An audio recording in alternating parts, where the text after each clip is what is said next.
বসিরহাটের স্বরূপনগরের চা চক্রে দিলীপ ঘোষ। উত্তর 24 পরগনার বসিরহাট স্বরূপনগরের চা চক্রে যোগ দিলেন বিজেপির প্রাক্তন রাজ্য সভাপতি দিলীপ ঘোষ।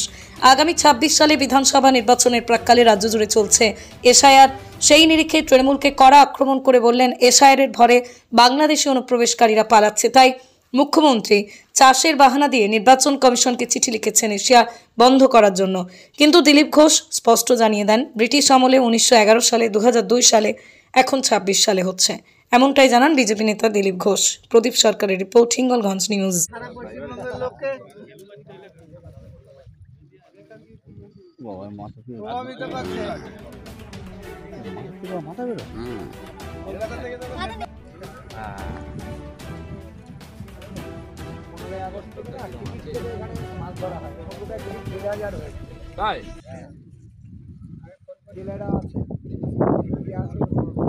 ছাতাটা বন্ধ করতে না লেগে যাবে।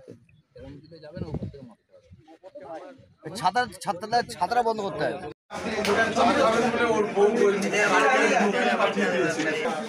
বেশি ফোটাবেন না।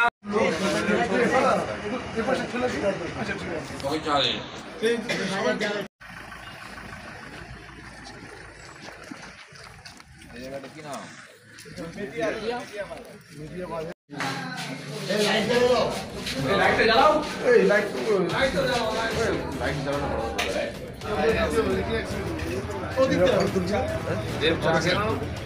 কিন্তু সরকার দায়ভার নাই। এখানে যে সরকার বামপন্থীরা ছিল তারাও বর্তমান সরকার, এখানকার ভোটাররা ভোট দেয় না, তাই বাংলাদেশ থেকে ভোটার নিয়ে এসে ভোটার তৈরি করে তাদেরকে ভোটে জিততে হয়। আর যখন থেকে এসআইআর এর নাম শুনেছে, অনেকের মা বাপ মরে গেছে, চিৎকার আছে চেমেচি, কেউ ভয় দেখাচ্ছে। কারণ কি, সারা দেশে তো এসআইআর হচ্ছে, ওখানে কোনো চিন্তা নেই। এখানে নাকি মড়ক লেগেছে, ফটাফট লোক মরে যাচ্ছে এসআইআর এর নাম শুনে। বিএলও নাকি মরে যাচ্ছে। আমি তো বাপের জন্মে শুনিনি, এর আগে 11 বার এসআইআর হয়েছে, কটা লোক মারা গেছে। তা করে ভয় দেখিয়ে ধমকে হলো না, এখন আবার নির্বাচন কমিশনকে মুখ্যমন্ত্রী চিঠি লিখেছেন যে বন্ধ করুন। কোথায় বলছে চাষ হচ্ছে, এখানে কোথায় ধান চাষ হচ্ছে। তো বাহানা দিয়ে বন্ধ করার চেষ্টা, মনে হচ্ছে ওদের চাষবাস বন্ধ হয়ে যাবে। তো সেই জন্য এটা রাষ্ট্রের স্বার্থে সাংবিধানিক অনুযায়ী হচ্ছে। 1911 সালে ব্রিটিশরাও এসআইআর করেছিল, বিশ্বের সব দেশে এরকম হয়। তাই এবারে কড়াকড়িভাবে করা হচ্ছে। আর বিশেষ করে পশ্চিমবাংলায় অনুপ্রবেশ সবচেয়ে বেশি হয়েছে, আমরা জানি। সরকারি লোকেরা স্বীকার করে, সেটাকে আলাদা করে শুদ্ধ ভোটার লিস্ট দ্বারা জনপ্রতিনিধি নির্বাচন হোক, তার জন্য এই কাজ চলছে। আর এটা হবেই। বাংলাদেশে চলে যাচ্ছে 200-400 লোক গেছে। যদি 50 লাখ লোক চলে যেত তাহলে মনে করতাম যে হ্যাঁ গেছে, তার চেয়ে বেশি লোক আছে তো এখানে। এই যে অনুপ্রবেশকারী যারা ঢুকেছিল, জনগণের দায় নয়, বাইরে থেকে লোক এসে আমাদের ভাগের ভাত খেয়ে নিচ্ছে, আমরা কেন কিছু করি না? এখানকার লোক পয়সার জন্য, পুলিশ বিএসএফও পয়সার জন্য করে সব। কিন্তু যদি সরকার না চায়, কড়াকড়ি করে, বিএসএফ 2 কিলোমিটার 3 কিলোমিটার অন্তর একটা চেকপোস্ট আছে, আউটপোস্ট, সেখান থেকে কি করে দিন রাত পাহারা দেবে? বর্ডারে কাঁটাতার লাগাতে দেননি, বুদ্ধদেব বাবুরাও, জ্যোতিবাবুরাও দেননি, মমতা ব্যানার্জিও দেননি। এখন হচ্ছে, এখনো 200-400 কিলোমিটার এখনো বাকি আছে, হয়ে যাবে। তো এটা দেরি হচ্ছে কেন? এর মধ্যে সরকার চাইছে বিদেশিরা আসুক। তো সরকার যদি চায় তাহলে কে আটকাতে পারে? এবার আটকাবেই। জেলা পরিষদ সমিতি সব জিতে গেছে, এমএলএও হয়ে গেছে পশ্চিমবাংলায়, আসামে। তো এবারে এসআইআরটা সেজন্য খুব গুরুত্বপূর্ণ, 20-22 বছর পরে হচ্ছে, যাতে এগুলো সত্যি হাতে শুদ্ধিকরণ হয়। আর সেই জন্য যারা এর লাভ নিচ্ছিল একদিন, সেই পার্টিগুলো খুব চিৎকার চেঁচামেচি করছে।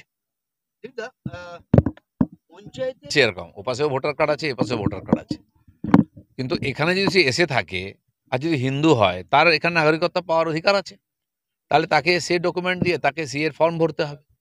বাকিদের জন্য সে সুযোগ নাই, যারা করেছে তারা ছাঁটাই হবে এবারে। এবং এই যে ফর্ম ফিল আপ হয়ে যাচ্ছে, ফর্ম ফিল আপ হয়ে যাওয়ার পরে 2 মাস সময় রাখা হয়েছে, জানুয়ারি ফেব্রুয়ারি, যাতে ঠিকমতো সেটা আর ঝাড়াই বাছাই হয়, আর সেই যে নাম এসেছে সেটা ভেরিফিকেশন ঠিকমতো হয়। তার জন্য তাকে ডাকা হবে, যে একটা সন্তোষজনক হবে না ডকুমেন্ট। নাগরিক সমাজ কারা আর কে হামলা করছে আমি জানি না, হামলার কোনো জায়গা নেই। হ্যাঁ, অনেকে বাংলাদেশের জন্য তাদের দরদ উথলে পড়ছে। অনেকে বলছে মানুষ বিশ্বের মধ্যে সব জায়গায় যেতে পারে, মানুষের জন্য কোনো সীমা নেই, এদেশ ওদেশ। তাদের এবার বাংলাদেশে পাকিস্তানে পাঠান না, ট্রিটমেন্ট এমন হবে। আরব কান্ট্রিতে যাক, গুলি মেরে দেবে সোজা পা দিলে। মানুষ কি গরু ছাগল কুকুর নাকি, না কাক যে দেশে ইচ্ছা চলে যাবে? কোন দেশ দিয়েছে?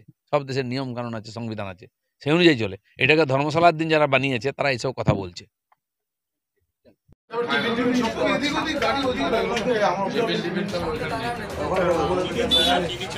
চিকিৎসা কেউ নেই তো।